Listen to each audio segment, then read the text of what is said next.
Ooh, very sparkly, very pretty.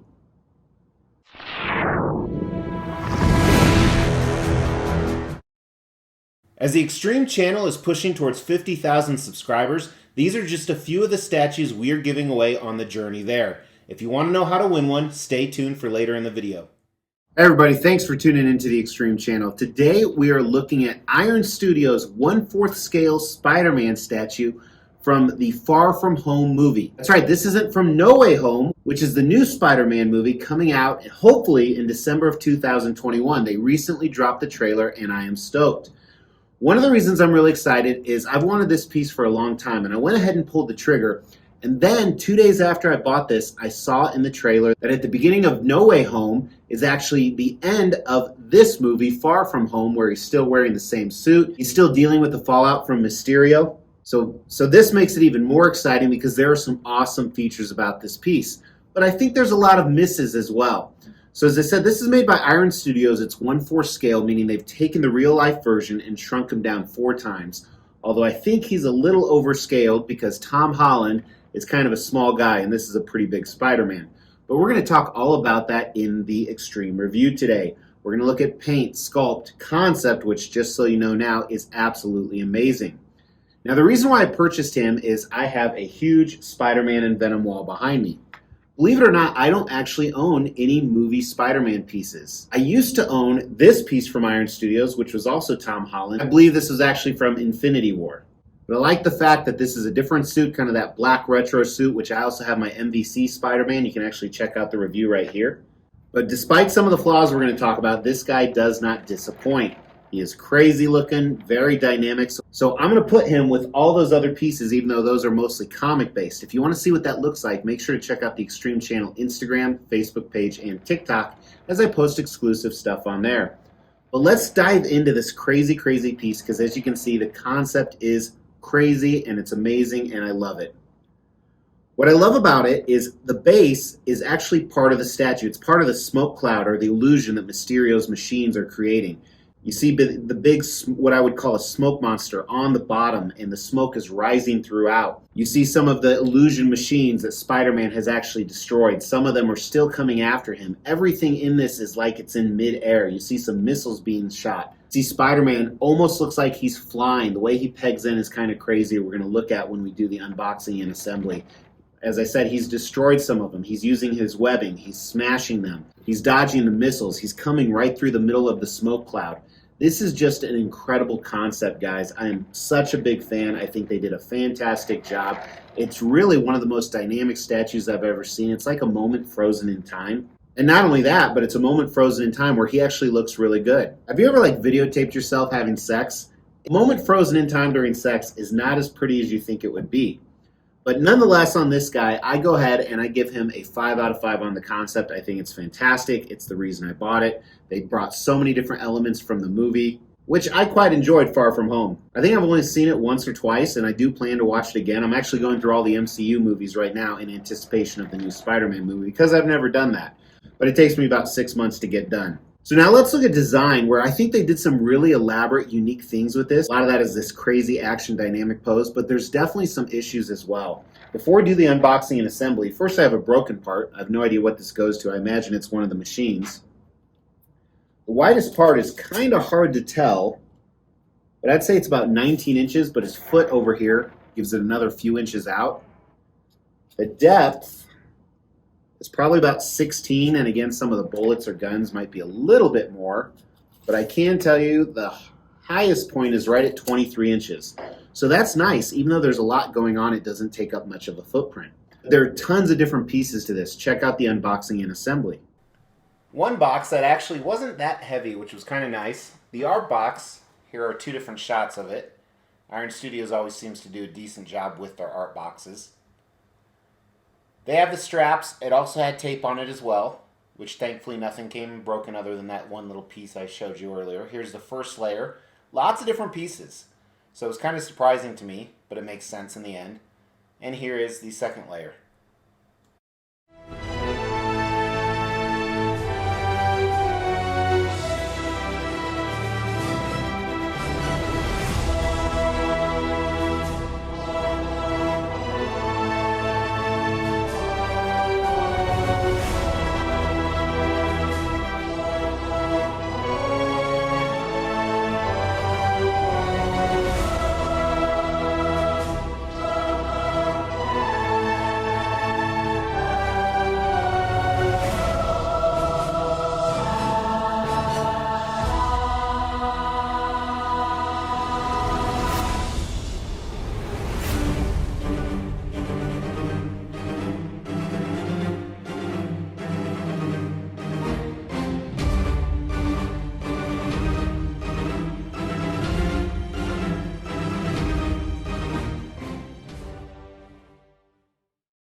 So it did have an instruction manual, as you saw, but it kind of sucked. And a lot of these are not in very secure. It was hard to tell what goes where. So I just started inserting things in whatever holes I could find. That's what she said. And he keeps releasing from the web up here. And a lot of this feels like it's like cheap materials. The guns, the webbing, very plasticky. We're going to see that during paint and sculpt. So I think all those are negatives. One other negative too is it's very, even though the base is very heavy, it's almost like it's going to fall over. I don't think it will. But when you have $1,000 statue, that definitely worries you. However, with all of that, like I said, I give them tons of ambitious points for the pose and how unique this is, with literally Spider-Man flying in the air, the missiles coming around him, the huge smoke monster. But as you saw in the beginning, the coolest part is the light up feature. Now, normally I'm not a huge fan of light up features, but this one is fantastic. So this is what it looks like when it's not lit up. Think about this, it's kind of the buildings of the illusion. But when it's lit up, check out this right here. It actually pulsates and moves around that interior circle. So I definitely need to find a way that when I turn on the lights to the shelves behind me, that this lights up as well. So with the great light up feature and the ambition, and they, to be honest, they mostly pulled it off despite some of the flaws I talked about. I still think it's a 4 out of 5. Now they didn't do any switch out features or anything, which I'm okay with because this is probably how I would display it. But let's look at the paint and sculpt. And as a spoiler, I think there's some opportunity on the smoke cloud and really everything but Spider-Man. So when it comes to the paint and sculpt, like I said, the concept is amazing, but I think there's a few misses on the paint and sculpt. Now, the way they made this cloud monster, as I said, conceptually it's really cool, but when you actually look at the paint and sculpt, it's very blobby. I think that you went too dark on the smoke. I understand it's an explosion smoke, but it adds a lot of those browns and reds and mixed in with the grays that just don't look the best. And the way it's kind of bubbled out everywhere, I'm not feeling it as much as I do conceptually. I still love it overall, but I think when you're examining just the paint and sculpt, it's a little bit of a miss. Even the teeth in here look a little plasticky, and you're gonna see some other plastic-like parts. A lot of those comments can be said about these little missiles coming out. I'm not sure why they went with yellow. That's not really a fire color to me. But the smoke kind of blobbed together. And I think if this was translucent, I don't know if it would look better or not. So I really don't want to judge them too much on that. I think the webbing, spider webbing is always difficult to do. I have back there, that guy, which can't really tell which one I like better. They almost went a little translucent here, so it's not your pure white. Not sure if I'm digging that or not. I mean, I would rather have it than not have it, of course. Now the guns on this, very plastic looking, which is unfortunate. I think they could have done a little bit different on the paint to give them more of a metallic shine. I mean, essentially these devices, trying to blank on what they were called.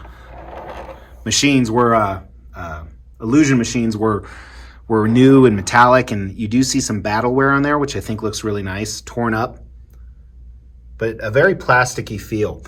So this really kind of puts it almost like in the toy version for me. I think there's a lot of detail in it, but it's just something about the paint or the materials they used. And then when the inside isn't lit up, it's like, what the hell is that supposed to be, like we talked about? It looks cool, it just doesn't flow well with the statue. But when you come to Spider-Man, I think they did a fantastic job on the paint and sculpt. So really quick, the traditional colors here, and they have a lot of black shading in here to insinuate, explosions and things of that nature. I think it looks great. And also, the way especially the red part up here is sculpted, it looks like real fabric and it's sculpted. So I think they did a really nice job with the texture that's built in there in between the spiderweb lines. And then the various patterns throughout his suit. Some more of that texture right there, but then kind of this linear pattern on the upper thighs. His boots look fantastic. Look at the detail in there. And again, more of that black shading. His gloves. I'm gonna have to watch the movie again. It's been a while. I think the portrait, they did a nice job. You can see a little bit of his nose and his mouth behind there. Some shading in the eyes, some blue. Like we talked about scale, I think he's a little big for the actor, for Tom Holland. I think it would have been cool if there was a switch out portrait, even though I don't think I'd display it. So really the star of the paint and sculpt is Spider-Man. The rest is okay. It looks a little more toyish, but I think I can overlook that as a whole because I do really like this piece. And kind of as a hint, I keep talking about the conceptual part we talked about. I haven't actually filmed that yet. Magic. Like I said, much better on Spider-Man than anything else. I think the paint's a solid 3 out of 5. It's good. It's not great. Nothing to write home about. Really bothering me some of that smoke cloud stuff, but that's always very difficult to do. Sculpt, a little bit better, but I still think it falls in the 3 out of 5 category. You know, I didn't go too much deep into this, but like I said, this is a big Spider-Man, and that's not really with the sculpt. That's more of a design thing. I think he's scaled too big, but he's hard to compare to other pieces because of the weird position he's in. Let's talk about value on this piece. So they made 550 of these, and they were $1,000. Now I picked it up from Secret Compass because they're only about 60 miles from where I live, and I got really cheap shipping and really cheap tax rates, which is fantastic. And I think with the popularity of the new movie coming out, the value on this will definitely hold strong, and 550 isn't a huge edition size. And that last Iron Studios statue that I own actually went for quite a bit more in the aftermarket. So I think, honestly, I think the value is probably a 4 out of 5 on this, even though it is not fully sold out on some of the distributing websites. And personally, I think Tom Holland does a great job as Spider-Man. I'm not comparing him to any of his predecessors. I think they all have their own strengths, but I think Tom Holland is a great choice. I like the young aspect of him, which is, to me, more of a true Peter Parker. So does this have the X factor? Is this a 5 out of 5 statue? You know, the concept makes it close. I really think it does. The plastic parts bother me. The cheap-looking paint and some of the cloud areas bother me. But I still think it's a 4 out of 5 simply for the amazing concept and design. I think they did a really nice job. They did something different. They did something unique. They really tied it to the movie. They showed Spider-Man's powers. So props to Iron Studios on this piece. I'm a big fan. I can't wait to see what he looks like back there. So what do you guys think? Am I missing some stuff on this? Am I hitting it on the head? Are you excited for the new Spider-Man movie? Throw down a comment below. And the reason I ask you to comment is because of this. We will be giving all of these statues away, plus additional ones at every 5,000 subscriber milestone. To win one of these statues, all you have to do is make sure you've liked this video, you've subscribed to the channel, you've hit that bell notification, and then just drop a comment below. Every 5,000 subscriber milestone, we are going to do a random drawing and pick a random comment and give one of these statues away, plus some additional ones I'm not showing right now. The more videos you comment on, the higher your chances are to win. So thanks for tuning in, guys. Please drop me a like on the way out. It really helps the channel. And if you like stuff like this, check out some of my other videos or hit that picture of me so you can subscribe, that bell notification, get future content twice a day. No, not twice a day. That's how much Mrs. X wants it. Every other day.